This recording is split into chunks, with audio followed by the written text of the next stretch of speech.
السلام علیکم ورحمۃ اللہ وبرکاتہ۔ الحمدللہ رب العالمین وصلی اللہ وسلم علی نبینا محمد وعلی آلہ وصحبہ اجمعین ومن تبعہ بإحسان الی یوم الدین، اما بعد۔ محترم بھائیوں اور بہنوں، حدیث کی کتاب صحیح بخاری کے ساتھ آپ کی خدمت میں حاضر ہیں، اور اس پروگرام کے ذریعے سے کوشش کی جا رہی ہے کہ صحیح بخاری کا ترتیب سے مطالعہ اور ہر باب میں پائی جانے والی احادیث کا خلاصہ آپ کی خدمت میں پیش کیا جائے۔ اس سے پہلے وضو کے بارے میں بہت ساری باتیں بیان کی جا چکی ہیں۔ اسی سلسلے میں نواقض وضو یعنی کچھ ایسے اعمال ہیں جن کے ذریعے وضو ٹوٹ جاتا ہے، اس وقت ہم کوشش کر رہے ہیں کہ ان میں سے کچھ کا ذکر کیا جائے۔ اس سے پہلے یہ بات بیان کی جا چکی ہے کہ وضو ایک عبادت ہے اور عبادت سنت ہی کے مطابق انجام پانی چاہیے۔ وضو کے ٹوٹنے کا اگر کہیں شک ہو جائے، شبہ ہو جائے تو وضو مت توڑیے۔ یہ مت سمجھیے کہ آپ کا وضو ٹوٹ گیا ہے جب تک کہ یقین نہ ہو جائے۔ جیسے کوئی کبھی ہوتا ہے کہ آدمی کے پیٹ میں گڑبڑ وغیرہ ہو تو کبھی محسوس ہوتا ہے شاید وضو ٹوٹ گیا میرا، حالانکہ ٹوٹتا نہیں ہے۔ تو ایسی صورت میں یہ کہا گیا یا تو وہ آواز سنا ہو ہوا خارج ہونے کی، یا بدبو محسوس کی ہو، یا کوئی اور جس سے اس کو یقین ہو کہ میرا وضو ٹوٹ گیا، پھر اس کو وضو کر لینا چاہیے۔ صرف شک و شبہ کی بنیاد پر یہ نہ سمجھے کہ شاید میرا وضو ٹوٹ گیا۔ اسی طرح اونگ کا مسئلہ، کوئی آدمی بیٹھ کر اگر ذرا سا ہلکے جھونکے آئے، کبھی نیند کی تھکان کی وجہ سے ہوتا ہے، کبھی موسم کی وجہ سے ہوتا ہے، تو اس طرح کی اونگ سے اس کا وضو نہیں ٹوٹے گا، بلکہ نبی صلی اللہ علیہ وسلم نے جو فرمایا، جس کا امام بخاری رحمۃ اللہ علیہ نے اس میں ذکر کیا، اذا نعس احدکم وهو یصلی فلیرقد، جب تم نماز کی حالت میں اونگنے لگو تو پھر جاؤ اور سو جاؤ، کیونکہ اس طرح سے نماز پڑھو گے جس میں آدمی پوری طرح سے حاضر نہ ہو وہاں پر، یعنی ذہن و دماغ اس کا وہاں پر موجود نہ ہو، اور وہ دیکھنے میں تو نماز پڑھ رہا ہے لیکن کیا معلوم کہ وہ دعا کر رہا ہے یا اپنے آپ کو گالی دے رہا ہے یا اپنے آپ کو نقصان پہنچا رہا ہے،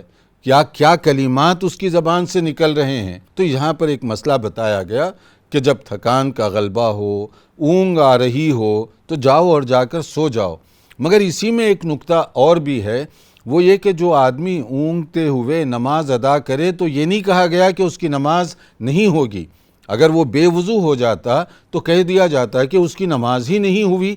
وہ اونگ رہا تھا۔ تو معلوم یہ ہوا کہ اونگ کی وجہ سے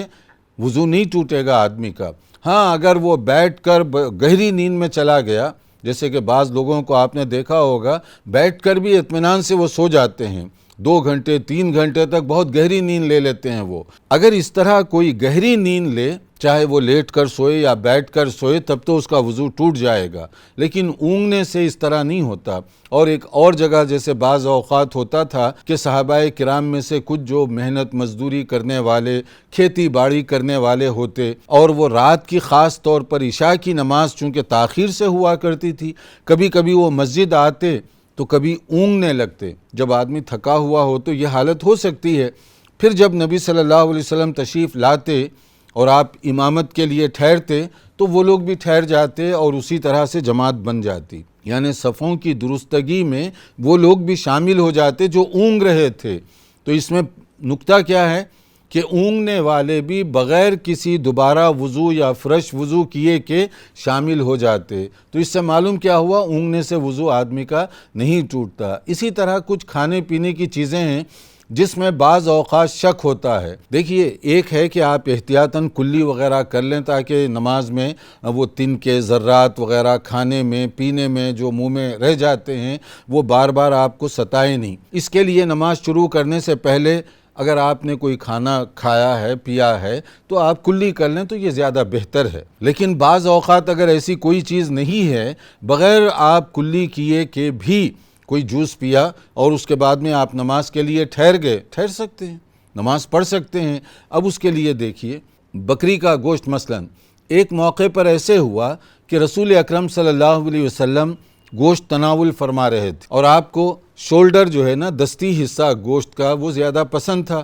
آپ وہ کھا رہے تھے، اتنے میں اذان ہو گئی، اور اذان ہونے کے بعد جب نماز کے لیے آپ کو آواز دی گئی تو نبی صلی اللہ علیہ وسلم نے کیا کیا اس موقع پر؟ فَدُعِيَ إِلَى الصَّلَاةِ فَأَلْقَى السِّكِّينَ فَصَلَّى وَلَمْ يَتَوَضَّأ۔ صحیح بخاری میں جو حدیث ذکر کی گئی ہے اس میں یہ کہ جب آپ کو نماز کے لیے بلایا گیا تو آپ وہاں پر چھری وغیرہ جو بھی تھی، گوشت جو کاٹ رہے تھے، اس کو آپ نے وہیں پر رکھا اور اس کے بعد میں آپ مسجد تشریف لے گئے اور آپ نے نماز پڑھائی۔ وَلَمْ يَتَوَضَّأ، لیکن آپ نے دوبارہ وضو نہیں کیا۔ تو اس میں معلوم کیا ہوا؟ بکری کا گوشت کھانے کی وجہ سے وضو نہیں ٹوٹتا اور نہ دوبارہ وضو کرنے کی ضرورت پیش آتی ہے۔ نبی صلی اللہ علیہ وسلم ویسے ہی تشریف لے گئے، آپ نے ویسے ہی نماز ادا کروا دی۔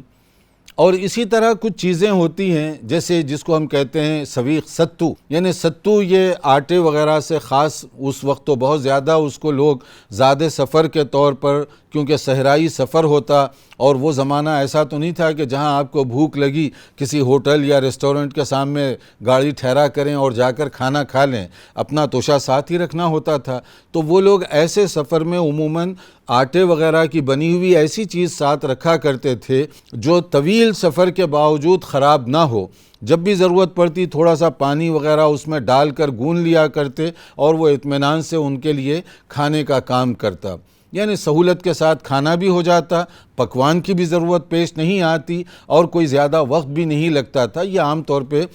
وہ لوگ ان کے لیے گویا کہ توشہ تھا یہ ستو وغیرہ، یا اسی طرح سے ملتی جلتی بہت ساری چیزیں ہیں جو مختلف علاقوں میں لوگ وہ استعمال کرتے ہیں۔ تو اب دیکھیے کہ نبی صلی اللہ علیہ وسلم کے زمانے میں ایسے ستو کھایا گیا اور اس کے بعد میں پھر آپ نے وضو نہیں فرمایا، صرف کلی کر لی۔ جیسے فَأَكَلَ رسول اللہ صلی اللہ علیہ وسلم وَأَكَلْنَا، صحابہ کرام فرماتے ہیں کہ نبی صلی اللہ علیہ وسلم نے یہ ستو بھیگا ہوا جو آٹا اس کو آپ نے تناول فرمایا اور اس کے بعد میں ثُمَّ قَامَ إِلَى الْمَغْرِبِ، پھر مغرب کا وقت ہو گیا تو آپ مغرب کے لیے تشریف لے گئے، لیکن نبی صلی اللہ علیہ وسلم نے کلی کی، ہم نے بھی کلی کی، صرف کلی کا ذکر ہے فمضمض، وہاں پر وضو دوبارہ نہیں کیا گیا، صرف کلی کی گئی، کیونکہ ستو یا میٹھا یا اس طرح ملیدہ وغیرہ اس طرح کی بہت ساری چیزیں ہوتی ہیں، کھانے کے بعد تھوڑی دیر تک منہ میں اس کا ایک ذائقہ رہتا ہے باقی، تو اس کے لیے اگر آدمی کلی کر لے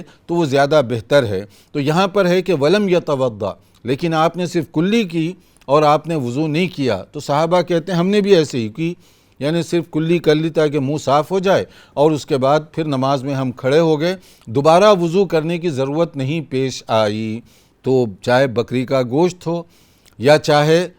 اس طرح کے ستو وغیرہ خشک قسم کی چیزیں، یا آج کل میوہ وغیرہ ہے، چاہے ڈرائی فروٹ ہو یا تازہ پھل ہو، اس کے کھانے کے بعد بھی اگر آدمی صرف کلی کر لے تاکہ نماز میں ذرات وغیرہ یا مزہ بار بار نہ آتا رہے تو زیادہ بہتر ہے، وضو دہرانے کی ضرورت نہیں۔ اور اسی طرح سے دودھ یا دہی وغیرہ کا استعمال ہے تو نبی صلی اللہ علیہ وسلم نے دودھ کے استعمال کے بعد کلی کرنے کو پسند فرمایا، کیونکہ دودھ میں ایک قسم کی چکنائی ہوتی ہے اور اس چکنائی کی وجہ سے، اور بائی دا وے یہ بات بھی ذہن میں رکھیں کہ یہ جو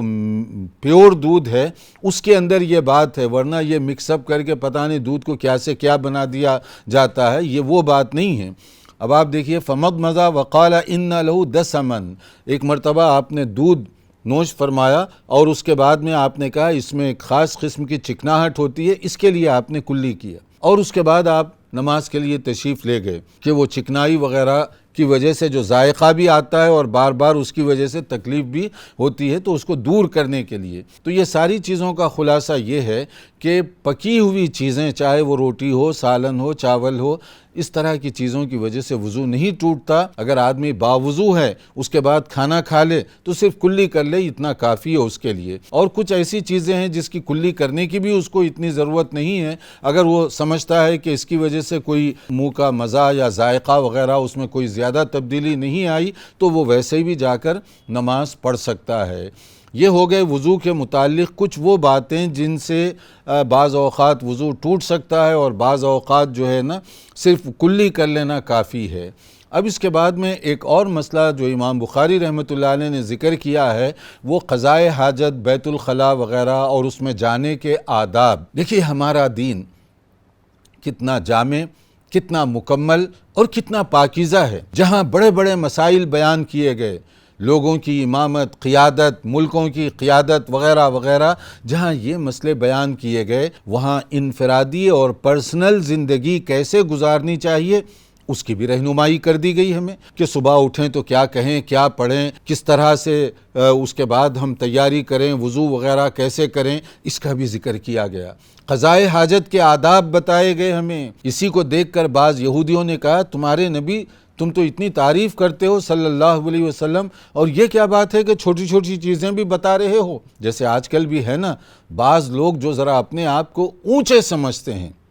یعنی ہائی کلاس۔ سمجھنے کا مطلب کیا ہے؟ عام جو روز مرہ زندگی میں پیش آنے والے مسائل ہیں اس پر عمل کرنے، گفتگو کرنے، بتانے کی ضرورت نہیں ہے، کیونکہ ہائی لیول پر بات کرنی چاہیے۔ یہ خامخواہ غلط فہمی پیدا ہو گئی لوگوں کو، ورنہ ہر آدمی کے لیے ضروری ہے کہ یومیہ جو زندگی ہے وہ بھی سنت کے مطابق گزارے۔ پہلے ہی اس پر عمل کیجئے اور اس کے بعد اپنی ہائی نظر بنائیے، ورنہ یہ صرف باتیں ہی باتیں ہوں گی کہ آپ کا لیکچر بڑا بھاری بھرکم ہو رہا ہے، الفاظ کی بھرمار ہے اس کے اندر، مگر عملی زندگی سب چیزوں سے خالی ہے۔ تو اس طرح کی باتوں سے کوئی فائدہ نہیں ہوتا۔ تو یہودی نے اعتراض کیا کہ نبی کریم صلی اللہ علیہ وسلم ایسی چھوٹی چھوٹی باتیں بھی بتا رہے ہیں۔ تو صحابی رسول صلی اللہ علیہ وسلم ان کا انداز کیا تھا؟ جی ہاں، ہمارے نبی مشفق و مہربان باپ سے زیادہ ہمارے لیے مہربان ہیں، اور ایک باپ جیسے اپنے بچوں کو بتایا کرتا ہے تاکہ وہ ایک مہذب زندگی گزار سکیں۔ مختلف چیزیں ماں باپ ہی تو بتاتے ہیں اپنے بچوں کو، کیا کرنا ہے، کیسے جانا ہے، بیت الخلاء کے آداب، منہ ہاتھ دھونے کے آداب، کپڑا پہننے کے آداب وغیرہ وغیرہ۔ تو صحابی رسول صلی اللہ علیہ وسلم نے کہا ہمارے نبی صلی اللہ علیہ وسلم یہ ساری باتیں ہمیں بتاتے ہیں تاکہ ہم روزانہ کی زندگی بھی پاکیزہ انداز سے گزار سکیں۔ تو انہی بہت ساری چیزوں میں بیت الخلاء کے آداب بھی بتائے گئے۔ قضائے حاجت کے لیے جب آدمی جائے تو وہ کس طرح سے جائے، کیا پڑھے، اور اس کے آداب، استنجا کے آداب وغیرہ کیا ہیں، اس کا احادیث میں بڑی تفصیل سے ذکر کیا گیا۔ دیکھیے اس میں کتنی ہمارے لیے رہنمائی ہے، کتنی شفقت ہے، کتنی مہربانی ہے کہ آخری نبی صلی اللہ علیہ وسلم نے چھوٹی چھوٹی باتیں جو روز مرہ زندگی میں پیش آنے والی ہیں ان کی بھی رہنمائی کی، اور بڑی بڑی امامت و قیادت کی باتیں اس کی طرف بھی رہنمائی کی ہے۔ اب یہ جو بیت الخلاء وغیرہ کے اندر جو بتایا گیا، سب سے پہلی چیز تو یہ ہے کہ دعا کا اہتمام، یعنی ٹوائلٹ میں جانے سے پہلے دعا، ٹوائلٹ سے فارغ ہو کر نکلنے کے بعد دعا۔ یہ دعا کیا ہے؟ اللہ تعالیٰ سے رحمت طلب کرنا۔ ایسی نقصان دہ چیزیں ہیں، ایذا رسانی کا ذریعہ بننے والی، ان سے پناہ مانگنا۔ تو اس کے لیے ایک دعا ہمیں بتائی گئی بیت الخلاء کے لیے، اللہم انی اعوذ بک من الخبث والخبائث۔ یہ دعا یاد رکھیے، بچوں کو بھی سکھائیے، خود بھی پڑھیے۔ اللہم انی اعوذ بک من الخبث والخبائث کا مطلب ہے کہ یا اللہ بری چیزوں سے اپنے آپ کو بچانے کی تجھ سے مدد مانگتا ہوں، کہ بری چیزوں سے میں اپنے آپ کو بچائے رکھوں۔ کیا ہیں وہ شرانگیزی یا بری چیزیں؟ چاہے وہ جن اور شیاطین وغیرہ اس طرح کی کوئی بھی مخلوق ہو جن کا نقصان ہمیں ہو سکتا ہے، یا ایسے کیڑے مکوڑے جن کی وجہ سے ہمیں نقصان ہو سکتا ہے۔ کیونکہ جب آدمی بیت الخلاء وغیرہ جاتا ہے تو وہاں پر کون سی چیزیں ہیں ہمیں نہیں معلوم ہوتا۔ بعض اوقات جنات، شیاطین وغیرہ وہ بھی ایسی جگہوں کو، کیونکہ یہ ایسے ویرانوں میں عام طور پہ بنائی جاتی ہیں یا اس کا استعمال خاص موقعوں ہی پر ہوتا ہے، باقی وہاں کوئی جاتا نہیں ہے، تو ان کے لیے، جن اور شیاطین کے لیے وہ ٹھکانہ بن جاتا ہے، یا آدمی کو بہکانے کے لیے وہ جلدی سے وہاں حملہ کر سکتے ہیں، یا ایسے ہی اس طرح کی جگہوں پر کیڑے مکوڑے وغیرہ ان کا بھی بسیرا ہو سکتا ہے۔ تو ہم جب دعا پڑھ رہے ہیں تو اس دعا کے اندر دیکھیے دونوں باتیں کور کی جا رہی ہیں۔ ایسی نقصان پہنچانے والی خبیث چیزیں جس سے ہمیں نقصان پہنچے، چاہے وہ جنات کی شکل میں، شیاطین کی شکل میں ہو، چاہے حشرات الارض یہ کیڑے مکوڑوں کی شکل میں ہو، یا اللہ تو مجھے محفوظ رکھنا، تو اللہ کی مدد مانگی جا رہی ہے۔ اور اللہ کی مدد کے بغیر کوئی بھی اپنی ان چیزوں کی برائی سے بچ نہیں سکتا۔ اور جب ٹوائلٹ سے، قضائے حاجت سے فارغ ہو جائے، باہر جب آدمی آئے تو دعا پڑھے غفرانک، کہ یا اللہ اب میں تیری بخشش مانگتا ہوں، تجھ سے بخشش طلب کرتا ہوں، یعنی تو مجھے معاف فرما دے وغیرہ وغیرہ۔ اسی طرح اور بھی مختلف دعائیں اس موقع پر بتائی گئی ہیں، تو آدمی کو چاہیے کہ جانے سے پہلے بھی دعا پڑھ لے، واپس آنے کے بعد بھی دعا پڑھے۔ اور ایسے ہی استنجا کے بارے میں جو کچھ باتیں بتائی گئیں اس میں یہ ہے کہ پانی کا استعمال، کہ قضائے حاجت کے بعد آدمی کوشش کرے کہ پانی کا استعمال ہو، اس لیے کہ پانی کے ذریعے سے ایک تو آدمی پاک و صاف بھی ہو جائے گا، اور دوسرے یہ ہے کہ اس سے زیادہ نظافت بھی حاصل ہوگی۔ یہ بھی ہمارے دین کی بیوٹی ہے، حسن اور خوبصورتی ہے کہ اگر کہیں ضرورت پیش آئے تو کبھی آدمی ڈھیلوں کا استعمال بھی کر سکتا ہے۔ پانی کا اگر استعمال کیا جائے تو اور بھی زیادہ اس کے لیے بہتر ہے، کہ جیسے فرمایا گیا کہ نبی صلی اللہ علیہ وسلم عموماً یستنجی بالماء، کہ عام طور پر آپ پانی اپنے ساتھ رکھا کرتے تھے قضائے حاجت کے لیے جب آپ تشریف لے جاتے اور پانی کا استعمال کرتے۔ البتہ اس سے پہلے پتھر، یعنی مطلب یہ کہ اینٹ وغیرہ ایسی چیز جس سے صفائی ہو سکتی ہو، وہ بھی آپ استعمال فرمایا کرتے تھے۔ لیکن اس سلسلے میں آپ کی کچھ خاص ہدایات تھیں، مثلاً یہ ہے کہ آدمی کوئی ایسی چیز جو شائستگی کے خلاف ہے وہ استعمال نہ کرے، جیسے خشک گوبر ہے اور وہاں پر وہ گوبر پڑا ہوا ہے، تو اس سے اگر آپ استنجا کرنے کے لیے اس کو استعمال کرتے ہیں تو وہ بجائے خود نجس ہے، تو اس سے آپ کی صفائی کیسے ہوگی؟ تو نبی صلی اللہ علیہ وسلم نے اس سے منع فرمایا۔ اسی طرح ہڈی ہے، ہڈی عام طور پر جن وغیرہ اس کو پسند کرتے ہیں، تو خواہ آپ وہ چیزیں لیں گے اور آپ کو اس کا نقصان ہوگا۔ اور پھر بسا اوقات ایسے بھی ہوتا ہے کہ اس طرح کی چیزیں استعمال استنجا کے لیے کی جائیں تو آدمی کے لیے خود بھی نقصان ہو سکتا ہے، تو اس نقصان سے بھی بچانا وہاں پر مقصود ہے۔ تو نبی صلی اللہ علیہ وسلم کبھی فرمایا کرتے تھے، آپ کے ساتھ جو صحابہ ہوتے، عام طور پر کوئی نہ کوئی آپ کے ساتھ ہوتا، اس زمانے میں عموماً صحرا کے اندر، صحرا میں دور تک آپ تشریف لے جایا کرتے تھے قضائے حاجت کے لیے، تو کوئی نہ کوئی صحابی آپ کے ساتھ چل پڑتے۔ اس میں بھی کئی حکمتیں ہیں، ایک تو یہ کہ کوئی صحابی ساتھ رہے اور کوئی آدمی آپ کو اچانک حملہ نہ کر دے، کوئی نقصان نہ پہنچائے۔ دوسرا یہ ہے کہ چونکہ وہاں جاتے ہوئے پانی وغیرہ بھی آپ کو لے جانا ہوتا، اور ساتھ آپ ایک لکڑی، چھڑی، نیزہ یا کوئی بھی اس طرح کی چیز رکھ لیا کرتے تھے، اس میں بھی بڑی حکمتیں ہیں۔ ایک تو صحرا میں جا رہے ہیں، کوئی چیز اچانک حملہ کرنے والی آ گئی تو آپ کے پاس کوئی نہ کوئی انتظام ہونا چاہیے۔ اور دوسرا یہ ہے کہ جس جگہ پیشاب وغیرہ کرنا ہو وہ جگہ اگر سخت ہے تو تھوڑی سی اگر آپ کے ہاتھ میں لکڑی ہو، اس کے ذریعے سے آپ ذرا سا اس کو صاف نرم کر سکتے ہیں، تاکہ پیشاب اگر کریں تو اس کے چھینٹے آپ کے اوپر نہ اچھلیں۔ یہ دیکھیے کہ کتنی حکمتیں ہیں اس کے اندر، اس لیے عموماً کوئی نہ کوئی صحابی ساتھ ہوتے، لیکن ساتھ اس طرح ہوتے تھے کہ قریب جانے کے بعد وہ جو پانی وغیرہ ساتھ ہوتا وہ رکھ دیتے اور وہ صحابی دور ہٹ کر ٹھہر جاتے، یا نبی صلی اللہ علیہ وسلم تھوڑا اور آگے بڑھ جاتے، ان کی نظروں سے اوجھل ہونے کے بعد پھر آپ قضائے حاجت کا اہتمام فرماتے۔ تو اس طرح کے کوئی ساتھ جو ہیں وہ ساتھ نہ بیٹھیں، ساتھ نہ رہیں، اس وقت وہ الگ ہو جائیں، اور نبی صلی اللہ علیہ وسلم عام طور پر آگے بڑھ کر، تو اس میں ہمارے لیے پیغام کیا ہے کہ اگر کھلے صحرا میں یا ٹوائلٹ وغیرہ میں کوئی جا رہا ہو، ساتھ کوئی ہے تو پھر وہ وہاں جا کر الگ ہو جائے۔ یہ نہیں ہے کہ وہاں جا کر بھی آپ جیسے دیہات میں، گاؤں میں ہوتا ہے کہ لوگ وہاں بھی باتیں کرتے ہوئے بیٹھتے ہیں، تو یہ خلاف سنت بھی ہے، خلاف شائستگی بھی ہے۔ نبی صلی اللہ علیہ وسلم کے ساتھ ہوتے، مگر آپ ایک حد پر جا کر ان کو روک دیتے، آپ پھر آگے تشریف لے جاتے، اور اطمینان کے ساتھ جب آپ کو معلوم ہوتا وہ اتنے فاصلے پر ہیں کہ وہ کافی دور ہے، تب آپ وہاں پر قضائے حاجت کے لیے تشریف رکھتے۔ تو اس طرح سے سمجھیے کہ شرم و حیا بھی باقی رہے اور لوگوں کو مسئلہ بھی معلوم ہوتا رہے۔ اور ایسے ہی یہاں پر جب ایک صحابی ایک موقع پر آپ کے ساتھ تھے، حضرت عبداللہ ابن مسعود رضی اللہ عنہ مشہور صحابی ہیں، وہ ایک موقع پر آپ کے ساتھ تھے، تو آپ نے کہا کہ وہی ڈھیلے یا پتھر تلاش کر کے لے آؤ۔ وہ لے آئے، لیکن آپ نے ساتھ کہا وَلَا تَأْتِنِي بِعَزْمٍ وَلَا رَوْثٍ، کہ نبی صلی اللہ علیہ وسلم نے ارشاد فرمایا کہ تم جو ہے کوئی ہڈی یا گوبر، خشک گوبر کا ٹکڑا وغیرہ یہ چیزیں مت لاؤ، کیونکہ یہ ان چیزوں سے استنجا نہیں کیا جاتا۔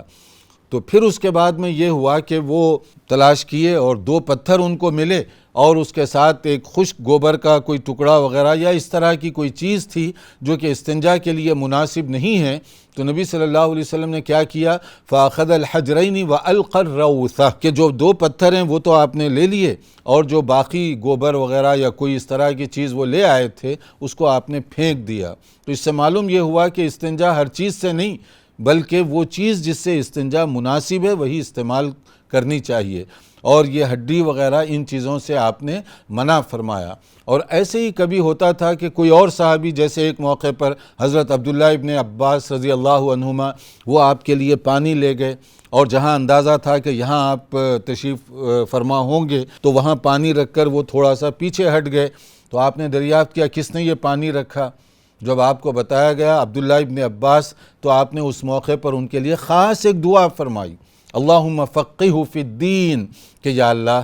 ان کو دین کی سمجھ عطا فرما دے۔ اور یہ اور اس طرح کی دعائیں ہیں جس کی وجہ سے حضرت عبداللہ ابن عباس رضی اللہ عنہما جو ہے بہت دین کی سمجھ ان کے اندر تھی، صحابہ کرام میں بھی ان کا بہت اونچا رتبہ اور اعلیٰ درجہ تھا کہ نبی کریم صلی اللہ علیہ وسلم نے ان کے لیے مختلف موقعوں پر دعائیں کی تھیں۔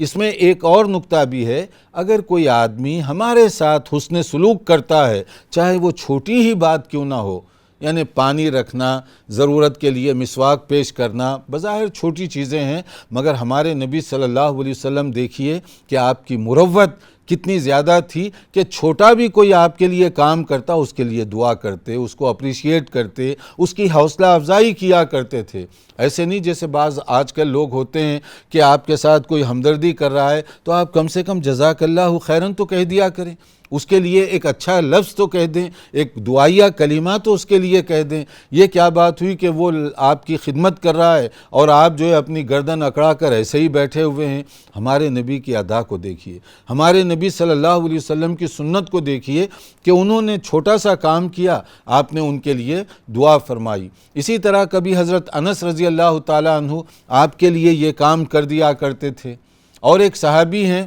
انہوں نے ایک موقع پر آپ جب فجر کے لیے بیدار ہوئے تو پانی وغیرہ کا اہتمام کیا، تو نبی صلی اللہ علیہ وسلم نے ان سے کہا کہ کوئی چیز اگر مانگنا چاہتے ہو تو مانگو۔ ہم اور آپ ہوتے تو کیا مانگتے؟ دنیا کی کوئی اچھی چیز مانگ لیتے کہ یہ موقع ہے اور پیشکش کی جا رہی ہے تو مانگ لو خوب، مگر صحابہ کرام کے سوچنے کا انداز ہم سے بڑا مختلف تھا۔ جب نبی صلی اللہ علیہ وسلم نے کہا کچھ چاہیے تمہیں، انہوں نے کہا ہاں، کیا چاہیے؟ اسألک مرافقتک فی الجنہ، میں چاہتا ہوں کہ جنت میں بھی آپ کے ساتھ رہوں۔ دیکھا، مانگا تو کیا مانگا، یہ صحابہ کرام کا انداز تھا۔ تو نبی صلی اللہ علیہ وسلم نے کہا او غیر ذالک، کیا کوئی اور چیز نہیں مانگ سکتے؟ تو انہوں نے کہا کہ نہ وہی چاہیے مجھے۔ اب چونکہ پیشکش نبی صلی اللہ علیہ وسلم نے خود ہی کی تھی، اب یہ اصرار کر رہے ہیں کہ نہیں مجھے جنت چاہیے اور کوئی اس سے دنیا کی کوئی چیز نہیں چاہیے مجھے۔ پھر آپ نے اس موقع پر فرمایا تھا کہ اگر یہی تمہاری خواہش ہے تو پھر تم کثرت کے ساتھ نفل کا اہتمام کرو، نوافل یعنی نفل نمازیں وغیرہ، تو اس کے ذریعے سے اللہ تعالیٰ تمہیں جنت کا مستحق بنا دے گا۔ تو مطلب یہ ہے کہ جنہوں نے پانی رکھنے کا اہتمام کیا، جو مسواک آپ کی خدمت میں پیش کرتے رہے، تو نبی صلی اللہ علیہ وسلم نے ان کے لیے کیسی دعائیں کی ہیں، یہ ہمارے لیے بھی ایک نمونہ ہے۔ پھر اس کے بعد میں اب مسئلہ یہ ہے کہ ڈھیلا ہے یا پانی کا استعمال ہے، مگر اس وقت بہت سادہ جو ٹوائلٹ وغیرہ کا جو جس طرح سے بنائے جاتے ہیں وہاں ڈھیلا تو استعمال نہیں ہو سکتا، ورنہ وہ بلاکیج ہو جائے گا اور پھر اس کا نقصان ہوگا، پھر کیا کریں گے؟ تو اس وقت جو اس کے لیے آسان چیز ہے، اگر ٹوائلٹ ٹیشو پیپر جو ہے وہ استعمال کیا جائے تو اس سے استنجا ہو جائے گی۔ یہ وہ کاغذ نہیں ہے جو لکھنے پڑھنے کے لیے استعمال ہوتا ہے، بلکہ یہ ٹیشو پیپر اسی مقصد کے لیے بنایا جاتا ہے۔ لہٰذا اگر کوئی آدمی قضائے حاجت کے بعد ٹیشو پیپر استعمال کرتا ہے تو وہ مکمل صاف ستھرا سمجھا جائے گا۔ اس کے بعد اگر وہ پانی کا استعمال کرتا ہے تو اچھی بات ہے، اور اگر پانی کا استعمال نہ بھی کرے تو اس کے استنجا کے بعد وضو کر کے وہ نماز پڑھ سکتا ہے، اس کی نماز میں کوئی حرج نہیں ہوگا۔ جو آج کل عام طور پہ شہری زندگی میں اسٹیشنز وغیرہ کے اندر عموماً پانی کے بجائے صرف ٹیشو پیپر استعمال ہوتا ہے، تو آدمی یہ نہ سمجھے کہ اس سے میں نماز پڑھوں یا نہ پڑھوں، نماز آپ پڑھ سکتے ہیں، صرف صفائی کا خاص طور پر وہاں خیال رکھا جائے۔ اور بھی بہت ساری باتیں آداب سے متعلق ہیں بیت الخلاء وغیرہ کے، اس کا ہم انشاءاللہ تعالی اگلے ایپیسوڈ میں ذکر کریں گے، کیونکہ ہمارے پاس ٹائم بہت محدود ہے۔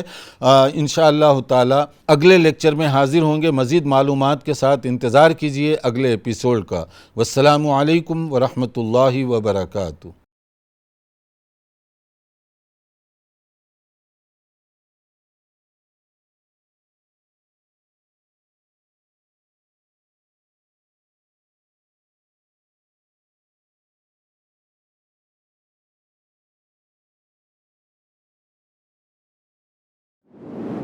مرسی ٹی وی کے مزید ویڈیوز کے لیے ہمارے چینل کو سبسکرائب کریں اور بیل آئیکن کو کلک کرنا نہ بھولیں۔ جزاک اللہ خیر۔